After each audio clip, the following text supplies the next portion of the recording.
I'm unstoppable.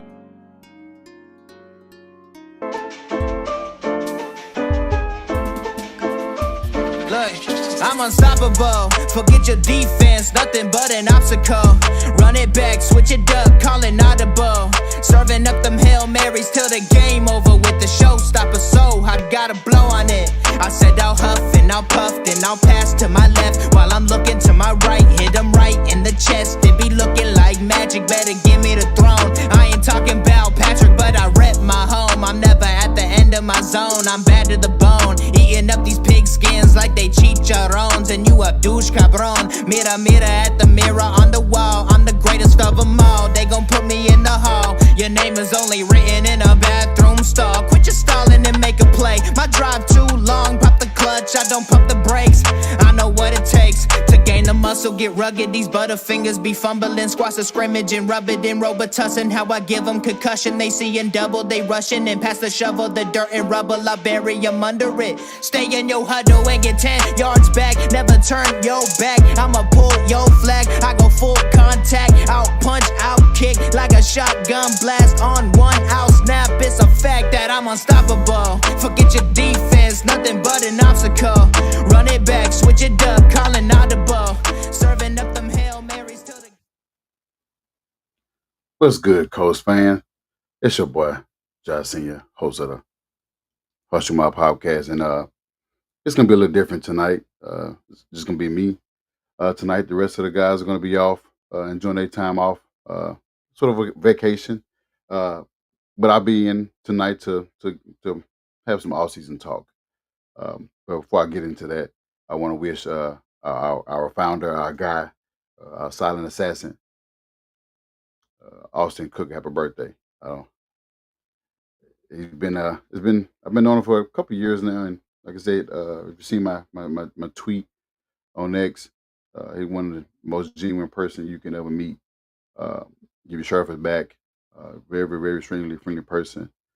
Great personality. Sometimes they don't mess with Titan fans or some Houston fans or even Jacksonville fans, but who cares about them? We got Austin on our side, and I'll take Austin any day. But shout out to Austin on his birthday. I hope he's celebrating with his family and his friends. It is after Independence Day. Yesterday was had a lot of fireworks in our area. Shooting them ourselves, and my kids enjoyed themselves. So I hope you guys had a great 4th of July. It seems like with the team, it's always been fireworks. There's always something going on. It's never an off season where it's a quiet off season. It's always something, whether it be a contract situation, a coaching situation, a GM, which Baylor been our GM for almost 9 seasons now. This will be his 9th season. It's always been something with him, whether it be free agency, how he draft. There's always been some issues going on. Right now, this season, it's a quarterback controversy. We got another quarterback competition.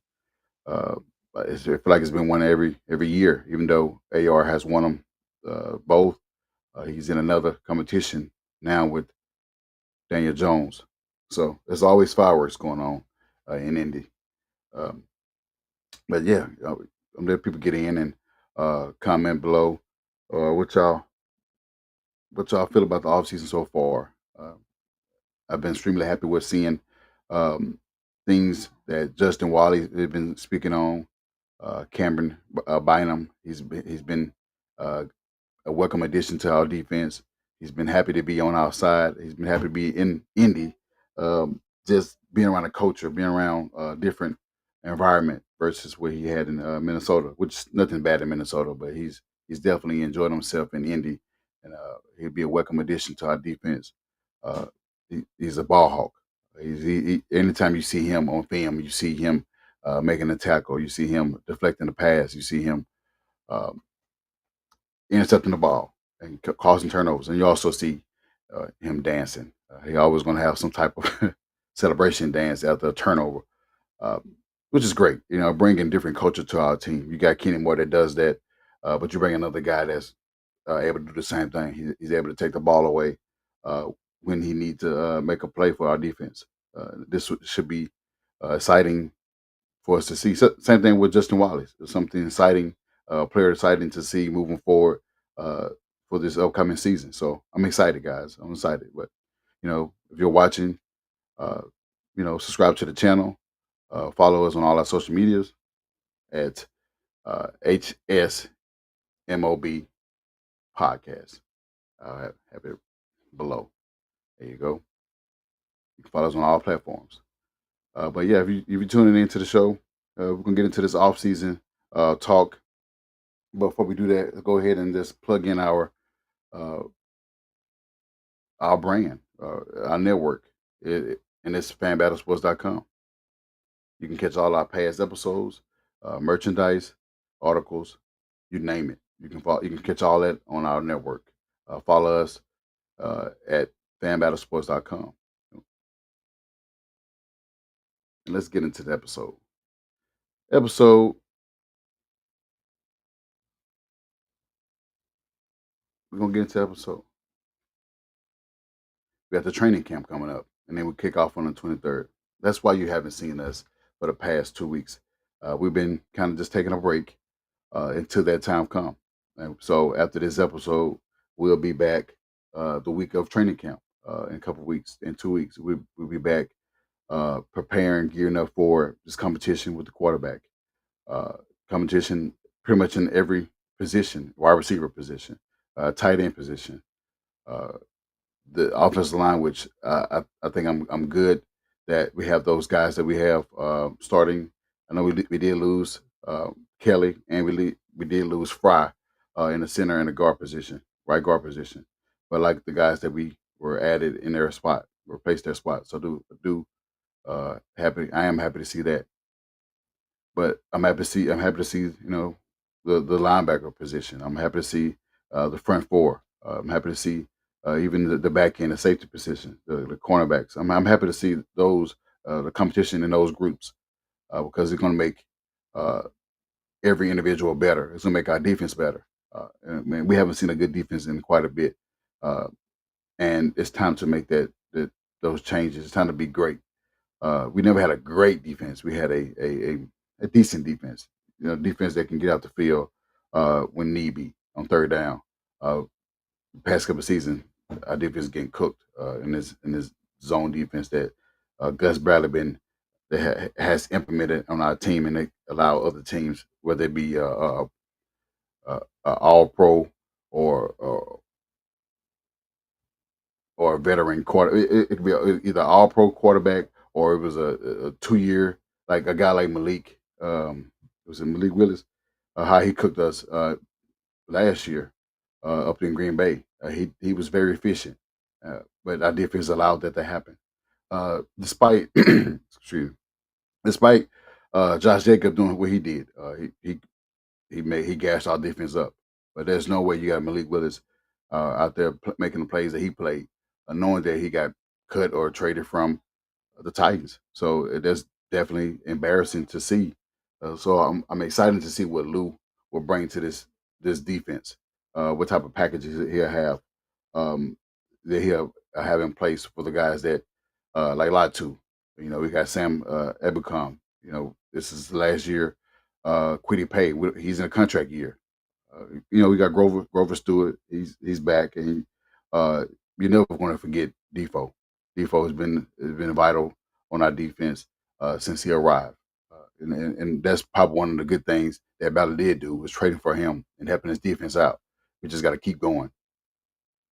Just got to keep going, just keep adding pieces. And when he added uh, Tre'Davious Ward, that definitely was helpful at cornerback because our cornerback position been bad.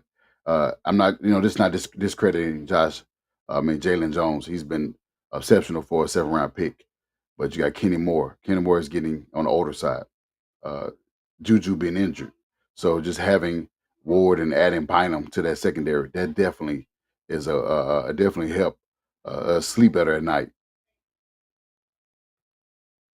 What's good, Josh? It's been a while, man. How you been? How you and the family been, man? I haven't seen you in a while. Uh, what's going on, man?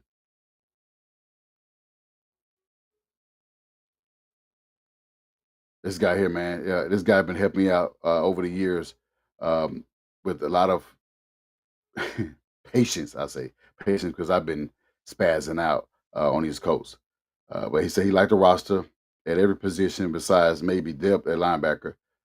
Carles would be a huge key as a starter this season, and obviously quarterback position. Uh, yeah, I'm still concerned about the quarterback position. I do want to see what Shane Steichen does this year. How can he how can he maximize the quarterback position? Who wins? First of all, who wins the position, and then how can he maximize that position with the starter that wins that position, wins that job? It could be, I mean, AR. It could be Daniel Jones. At first, I wasn't okay with Daniel Jones, but um, it's going to be up to Shane Steichen how he build around this offense, how he get the best out of his quarterbacks. Because right now, we in a situation where it's unknown until the end. It's unknown, and we want to know what's going on. We want this training camp in a couple of weeks. We want to see who can lead us. We haven't made the playoffs since what 2020. They've had one division since 2014. It's a lot, man. It's a long time coming. It's a lot of things we haven't done. We haven't won a week one game, and we got Miami week one this year. And they reeling right now. They done traded so many pieces. Their tight end Junu Smith. They done traded Jalen Ramsey for Minka Fitzpatrick. Uh, Minka Fitzpatrick go back to Miami where he was drafted at. So he'd be happy to go back there. But about us, we having some major concerns. We need to we need to win our week one game. I think our last week one game, I can't remember. Is it maybe what 2008, 2009? Last time we won a week one game. It's becoming it's old, and we need to make those make those changes and get this win. And we haven't won in Jacksonville in a long time. So this is what we have to do. Not if we have to do it. Let's see what, yeah, just PG. I mean, yeah, like I said, been a while. I know you got a lot going on uh, in your life, and I know it's been hard to come on the show and give your take on the Colts. Uh, I know you've probably been down with the finals loss to the OKC, but it's always bright. Uh, always look on the bright side. You got the Colts, who could possibly do the same thing, get you bring happiness in your household. Get us to the playoffs, get us to the AFC Championship, and ultimately get to the Super Bowl. Not just get there, but also win it. So hopefully that happens. Just not be predicting it. It's just being hopeful, being optimistic. I think we can do that. Just don't know when. My family is pretty good. My lady fussing at the kids right now. I hear the kids. We give her running for the money right now. So I probably won't be on so long because she might have to give me that text to my phone and ask me what I'm doing and how long I'm gonna be on. So I probably gonna have to go through this pretty quick so I won't get in trouble. I won't be in the doghouse. Okay, nah, it's all good. Um, he said whoever give us the best chance to win, I'm okay with it. Um, I would like AR, but if DJ wins the job, then so be it. That's where I'm at now. I got the jersey on. I got the 5 jersey on. I I would like AR to win it. I've been supporting AR from the jump since day one. But if he can't win a job, then hey, next guy up, next man up. That's next man up been our theme since since I know. I mean, we've lost quarterbacks, we lost running backs, we lost tight ends, we lost receivers, lost any type of big name player. We lost him for the season or for quite a bit, and we had to be the next man up. It often don't work out for us. It did work out for us, but um, in this case, we got a battle. Now that we got new information coming out, AR has posted on his Instagram that he'll be ready for training camp. So that's exciting. Uh, it's different from what we heard weeks and weeks ago that he may miss training camp and just be ready or be available week one. But in a quarterback battle with the guy that brought in and paid what $14 to $17 million for 1 year. it's not a good look. But I am happy that he is available for training camp for this battle. May the best man win. That's like I said, I want him to win, but at this in this juncture, uh, who made the best man win. I'm not gonna be salty or a hater on whoever win. I'm not gonna. I'm just gonna root for the guy that's gonna be under center. Oh, my bad. You are right. You are a Laker. You are in the chat. I am sorry for the disrespect. I never want to put the Pacers on a Laker fan because there's always hate right there. The Lakers is always hated by the Pacers. So I take that back. You are in that chat with us, the group chat, Laker group chat. So I do apologize. But yeah, I was also rooting for the Pacers to win as well. And, you know, it was unfortunate what we saw with Tyrese Halliburton going down after he was just cooking. He was 3 for 4 from three. The guy was on his way having a big game. Whether they win it or not, I can't say that, but him alone was having a great game. He just didn't get he didn't get his other guys. His other guys didn't step up. He didn't get help from Miles Turner. He didn't get help from Pascal Siakam. He didn't get help from Neesmith. He didn't get help from what the guy his name is Andrew Nemhart. Yeah, Andrew Nemhart. He didn't get help for those guys. They helped him in Game 6. They helped him in Game 5, but they didn't help him in Game 7 when he went out. And you know, you go through those things.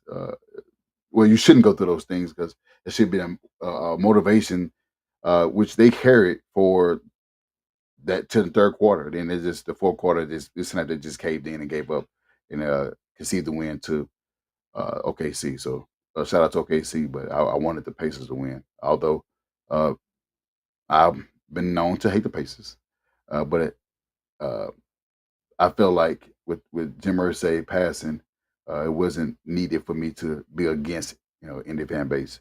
I need to get get closer to them during this time because that's what probably he wanted to just be uh, rooting for Indy sports. And I think that's his last tweet. His last tweet was he was rooting for Pacers. So I switched it up from hating to just supporting. So oh, you say you better post anything? You say I post I rarely or barely post anything.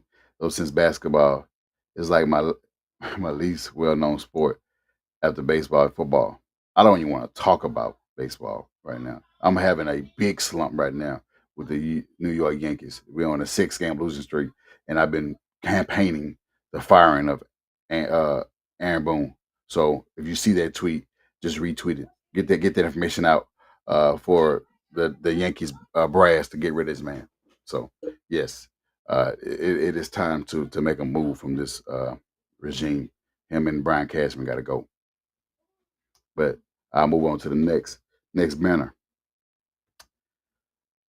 When coming out to competition in this particular group right here, we just added Tyler Warren, who is a great tight end, who had one of the great stats in a season by a tight end. We drafted him with the 14 overall pick, and now it causes some issues in our room. We got Jelani Woods, who right now um, is in his third season as well, but he hasn't shown anything. He's been injured every year he's been in the league. Um, so that's why I got the question on the bottom of his name. Will he make the roster? Will Jelani Wood make the roster? He's not the fastest, uh, but he also has great hands. And he also can block as well. Can he be a vital piece in our offense? Or could they release him because they did re-sign Mo Alley Cox, 1 year 2 or 1 year 6. I can't remember the contract information. I don't have it on hand. Uh, but they did re-sign Mo Alley Cox. They still have Will Mallory from Miami. So they still have Andrew. So Ogletree. So there's a lot of tight ends in their room. So can or will Jelani win this have a spot on this team? That's the question. Can he have a spot on this team? Because right now it seems like he's behind the sticks when it comes down to other players that we added, and other players that we resigned, and other players are coming back. Will he have a spot on his roster because it's not looking good right now?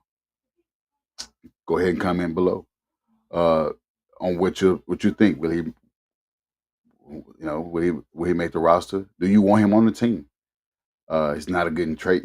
We can't trade him because he's not a good trading piece. He's haven't been healthy. He haven't shown his worth. He haven't shown his value at all since being in the league. But some team can pick him up. Some team probably do wants a big guy, big body tight end that looks like a receiver, built like a receiver, built like a fullback too. What you guys think about that?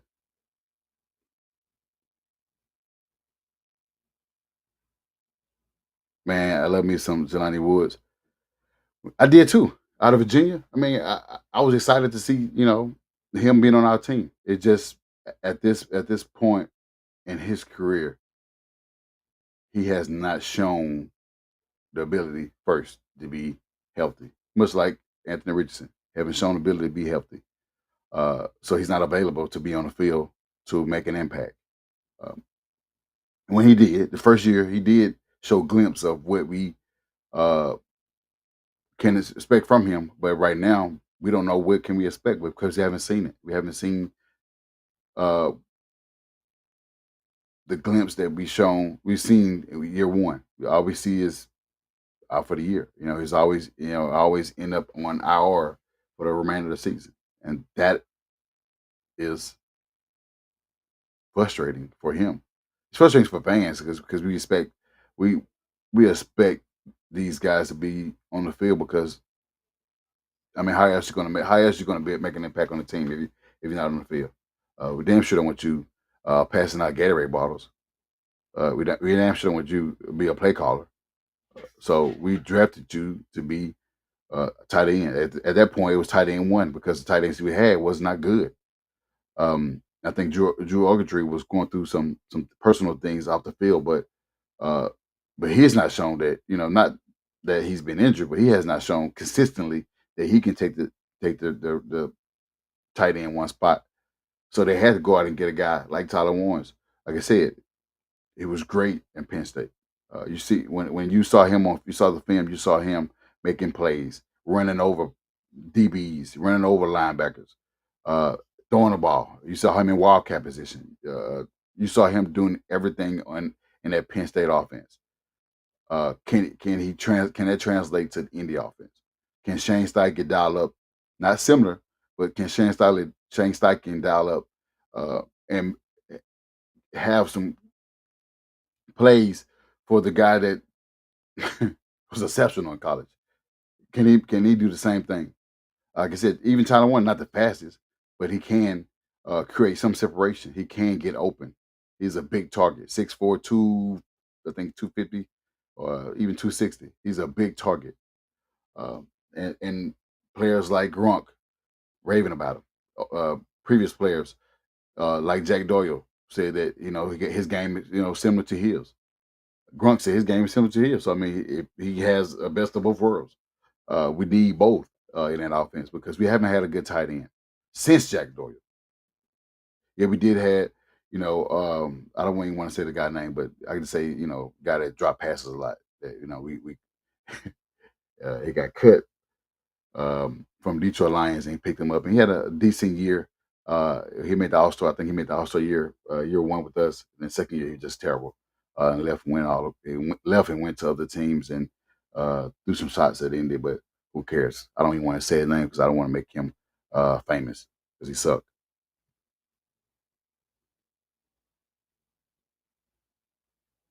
Are you going to training? I've been wanting to go to training camp for the past 3 years, man. Josh, I've been wanting to go to training camp for the past 3 years, and it seemed like it's just the wrong time for me to go to training camp because it's like the end of July and then kind of beginning of August, and school is about to return, so kind of getting prepared for school to take place. 'Cause I think it's like the second week of August. So I've always wanted to go to training camp. It's just it just always seemed like it's bad timing for me personally. So are you going, Josh?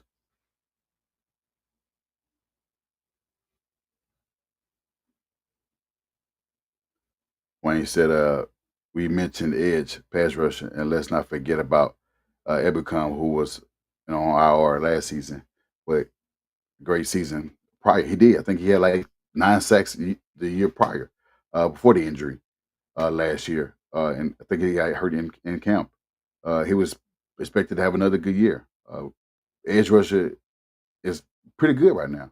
You just added a guy from Ohio State, who is pretty good as well, and you got Quiddy Pay, who has been great, and who was on his last year deal and could be he's playing for a contract. So who knows what we get out of him? And like I said, it become he was a rotational player with the Niners. Uh, Came to Indy and was able to make a name for himself in that rotation or in that starting lineup. Um, Now just adding Laiu Talatu, uh, having Lou turn him loose because he only played like what 50% snaps last year. That's not good when you draft the first defense player off the board and then you don't put him on the field. You don't know what he could. You don't know what type of guy, what type of player he could have became just playing him less instead of just put him out there and let him make the plays. He had some decent numbers, but imagine had he played more. Had he played more in this defense. You know, you saw what he did. He all but um, sealed the win against the Bears on that strip sack. So I mean, we know what he's capable of. We've seen him in at UCLA. Guy was a game worker. Coming into being drafted, folks say that there's a possibility that he probably won't play long because of his injury history.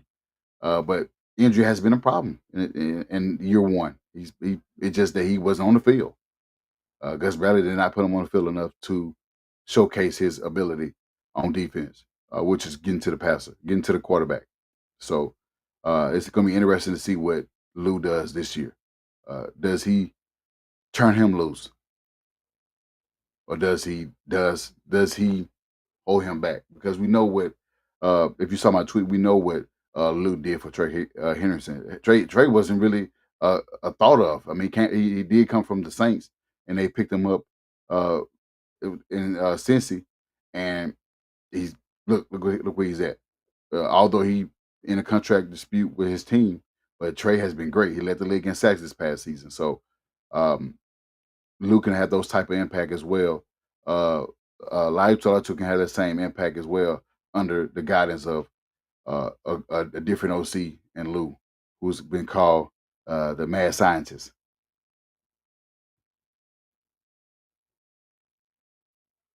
Uh, Bro, I'm like 5 hours away. You see, I'm jealous. I'm 11 hours away. Yeah, kind of same boat. Your school starts soon, so yeah, I got to get the kids. Yeah, I got 2 kids, man. I gotta, we gradually been buying things as we go because I mean, I ain't gonna lie to you, man. Being first time parents, and in these last couple of years, we've been doing things at the last minute. We always get what they need, but it's always the last minute. So now we're trying to do things um, that's really simple. Simpler. It helps us. The way we're not waiting to the beginning of August trying to buy everything, buy clothes, shoes, pay for fees, and get all the supplies. We're not doing it at the last minute. We're doing that now as we speak. So yeah, it's always good to be ahead than late. But I always want to be at training camp and just interviewing players and coaches, and just be around that environment. That's home. It's been Indy been home for me for 30 years. Oh, I've been a fan for so long, and I just never been to a training camp. And it will probably be a goal of mine. That's on my bucket list.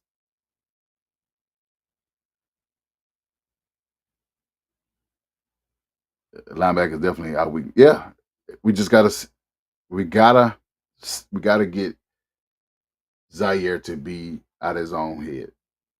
We gotta get him back to where he was prior to this stuff on podcast. We need him to get back to the guy that can play at an all pro level. It's great that he's getting having the most tackles in the season or being top 5 in tackles in the season, but we need to see more of that. He's not a great uh, he's not great in pass. He's only good at stopping the run and making tackles, keeping the guys in front of him. But he's just not good at on pass and passing situations. He has to be out the field because he's a liability. And it sucks to say that he's our captain on defense, but he's a liability. He can't stop a tight end. He can't stop. He can't defend a tight end in offense or defend a running back that's that's in offense as well. Uh, he's yeah. He's I don't want to say too many negative words about him, but just know that he's not as good in that area. Can he be? I hope so. He was up there in missed tackles as well. Him and EJ Speed, who is now with the Texans. But we definitely need more out of him in a passing situations on defense, being able to contain a tight end or contain a running back, whomever. When the ball is thrown his way, can he make those the necessary play to get us out the field? He has shown it in 7, 8 years he's been on this team. Granted, he's a 7th round pick. Granted, he was on special teams first, but now he has been for the last 4 to 5 years. He's been in the lineup on that defense. Now he's the guy. We do have college, and we did draft a guy from Wisconsin. So um, we'll see how this defense look at the linebacker position because right now it is our weak spot on defense. So we'll see. We'll see.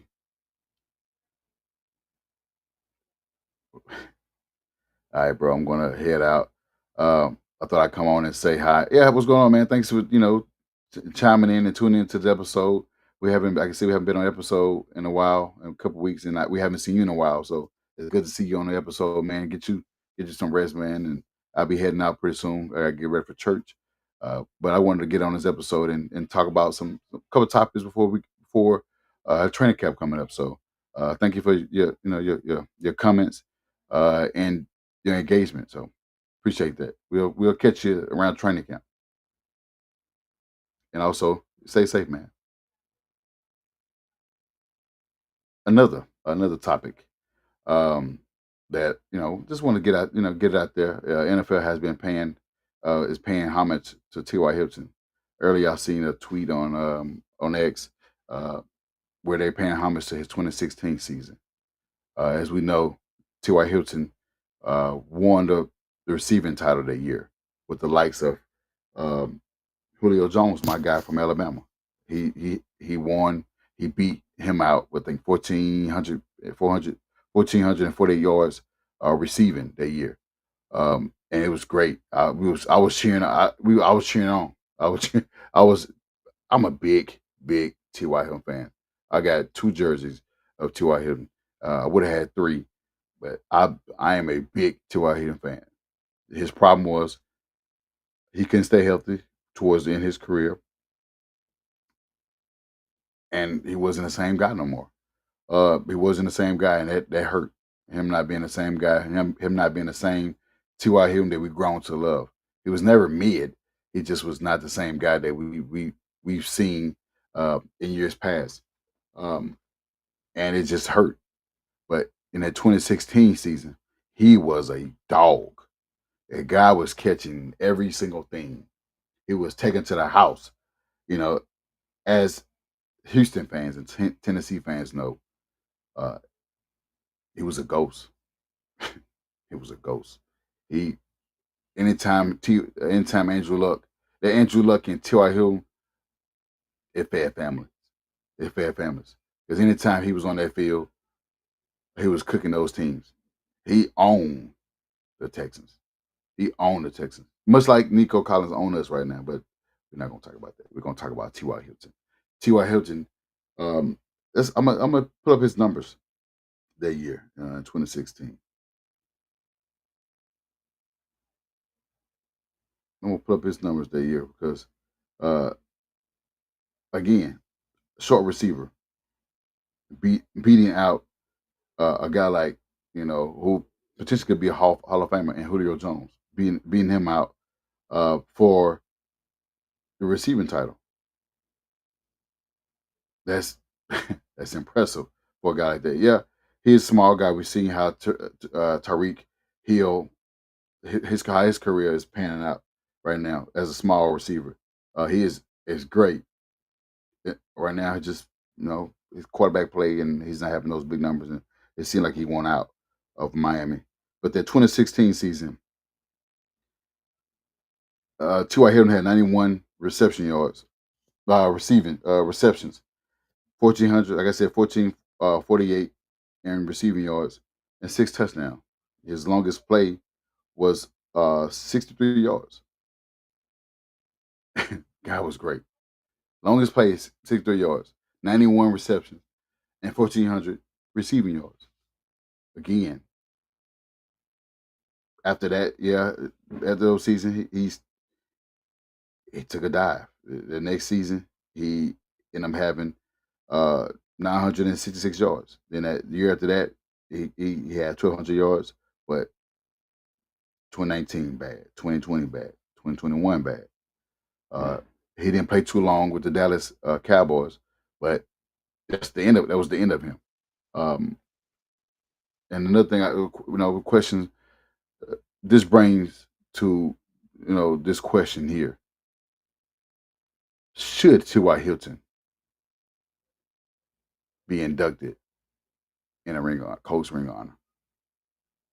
We've mentioned in the past episodes we mentioned about Andrew Luck, but does T.Y. Hilton deserve to be in the Ring of Honor? Comment. If you're watching, comment. Uh, should he be in that Ring of Honor? Guy was great. Just had some down seasons. Quarterback play. I think it went through a time where we didn't have the right quarterbacks. He had Brissett. That one year with Brissett, he had 966 yards, which is still good. Not 1,000, but he still was decent. He did have Phillip Rivers, and then he did have Carson Wentz. So he had some different quarterbacks since he been with the Indy, and it just seems like it's the same thing that was going on with Michael Pittman right now. But should T.Y. Hilton be inducted in Colts Ring of Honor? Our last topic before we get her out of here.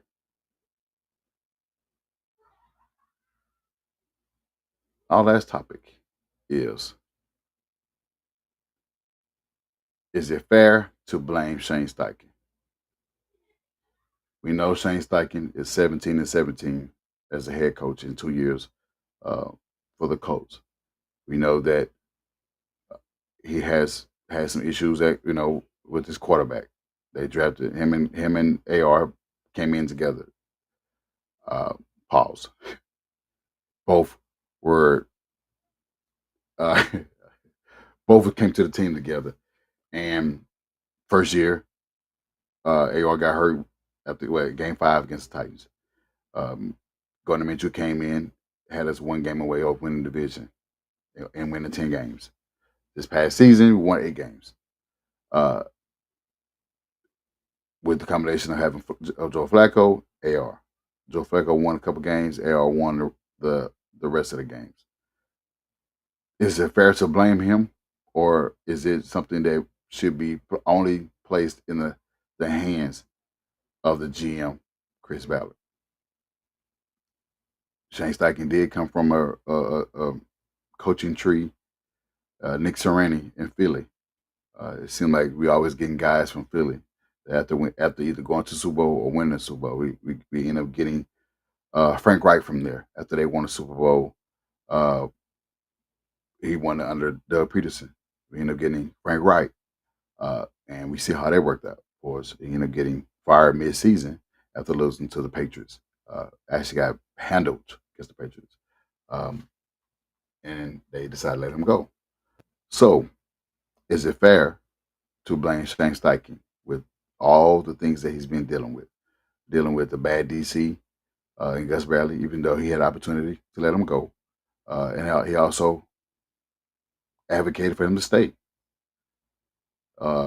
Should it be, placed on him having bad quarterback play, issues like I said, first year he had issue with um, JT holding out, missing 4 games. So is it fair to blame him for the issues that is going on for the first 2 years? Because the things I've been reading have been he's on a hot seat in his third season. I don't think and I've me personally say that it is fair that he's on the hot seat because he haven't done enough. There were some plays, his coaching sometimes does get in the way. Uh, I'm not going to say that play against the Texans was a bad play. It was a combination of Tyler Goodson dropping the pass and also a combination of Gardner Mitchell not placing the ball in the right place for his uh, intended receiver to catch on that fourth down play. Um, but Shane Steichen can have Shane Steichen does has issues with his play calling. Should he give his play calling to Jim Bob Cooter, or should he remain as calling the plays and having those responsibilities instead of being just the head coach, allowing his coordinators to do their job? We don't know what type of OC Jim Bob Cooter are because he haven't made calling plays yet. He may be in the game plans, or they might be discussing game plans together during the week, but we see Shane Steichen calling plays on Sundays, Mondays, Thursdays, Saturdays, whatever day that they're on TV, we see Shane Steichen calling plays, and he's been great most occasions. He's been bad on most occasions. So yeah, comment what you think about that.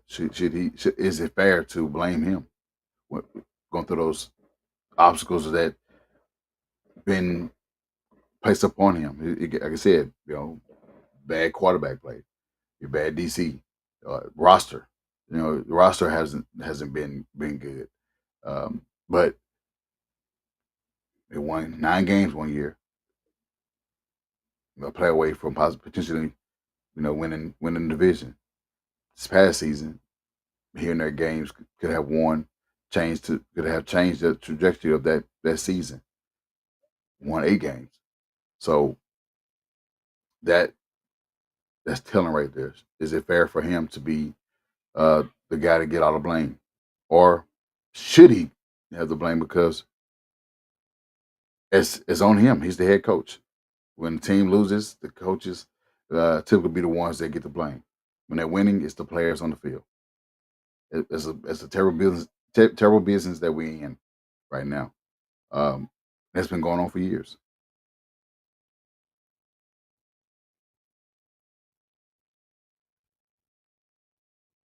Do you think it's possible that we could pick up a late veteran free agent on 1 year deal for cheap, or if so, who would you like to see get a shot on the roster? Wayne, at what position? I'm always for adding a free agent on 1 year deal. I mean, quarterback.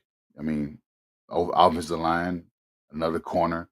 Really linebacker. I mean, I thought the guy Pratt, who was released from the Bengals, was a for sure signing for us. But he didn't. We didn't pick him up. It just seemed like this battler just forgot how to make moves, and we have about 23, 24 roughly in cap space that we could have added another guy in that group, but he elected not to. So, but I'm all for adding talent, and so the player that I mentioned, like I said, Pratt, he he was he led their team in tackles in Cincy. So, um, most people I've seen say that Pratt is not good in the passing either. Much like Zaire, they're both just tackling machines. So if that's the case, then I will pass on that on that type of signing if he's just as worse as the guy that we're already paying uh, a decent amount of money to. So, but then what other what available free agents out there? I can take a look and see. Um, the availabilities for guys we can add to our roster because I mean, like I said, uh, I'm all for having a extra veteran guy on our team. What well Wayne, what position you were speaking of? Was that linebacker, quarterback, or just in general? I'm looking up available free agents.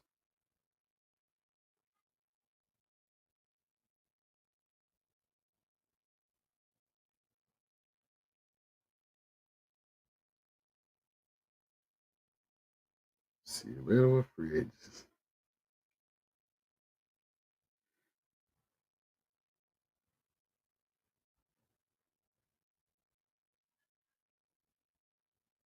We definitely could use some veteran leadership on our squad because we really haven't had it in the past.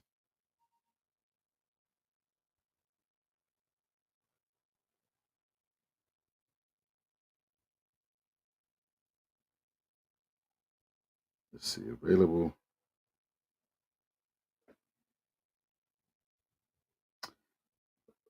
No, I don't think he's available. Mark Cooper, is he available? Von Miller available? Uh, let's see. Veteran. Mm, that different. Um, Stephon Gilmore pretty old. Uh, no, he's 35 years old. Um, we just I'm still looking through the list. Who we could? No, those guys not even available.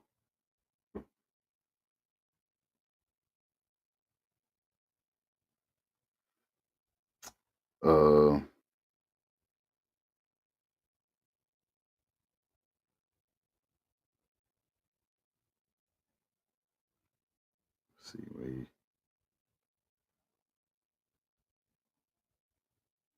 see linebacker.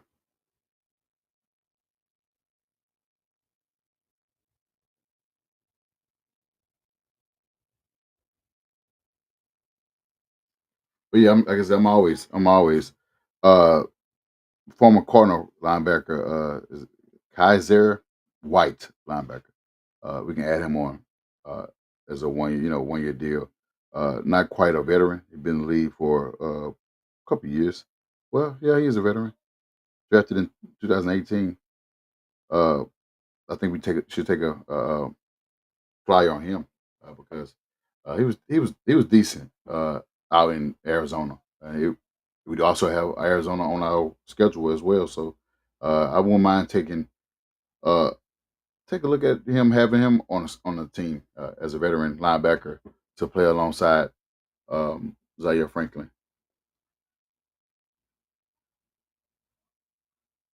I was thinking linebacker or even secondary. Pratt or even more secondary vet like Simmons or Sam.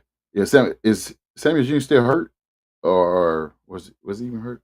Something Samuel Jr. From the Chargers. I don't. I'm still surprised he is a free agent. Yeah, yeah. Add him in the room. 5'10" cornerback. Uh, have some traits like his dad. Probably won't be just like his dad, but didn't was Isaiah Simmons did get picked up, right? Isaiah Simmons did get picked up by somebody. Let me look. I think the Giants picked him up. I'm looking right now. I think he is not a. I don't think he a free agent.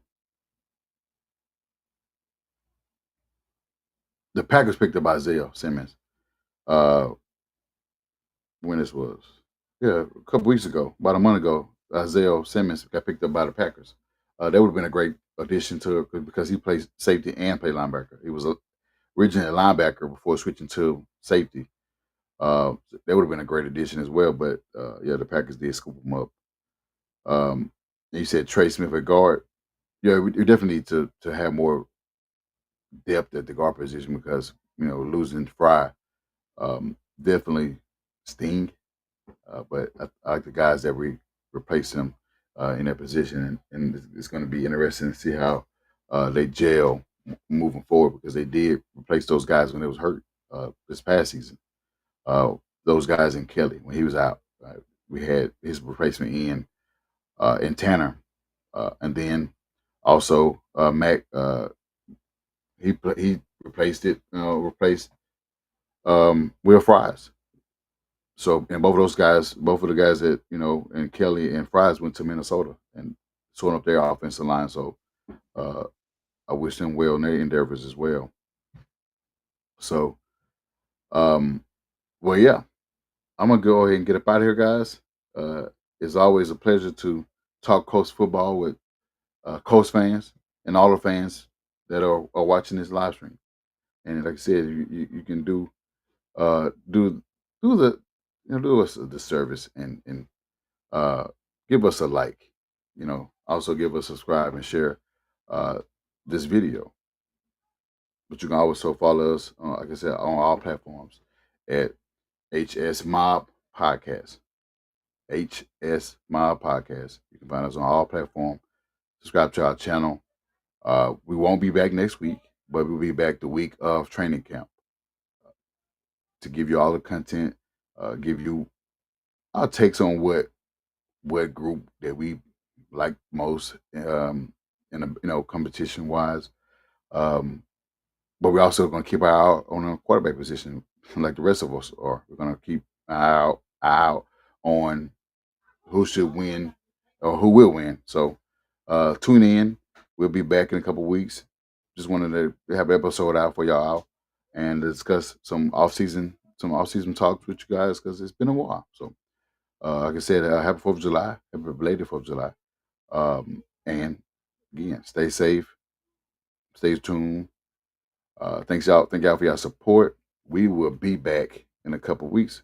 Let me see what Wayne. But yeah, take care. Wayne always been great, man. It's always been great to have your knowledge and um, your takes. I know we had our moments.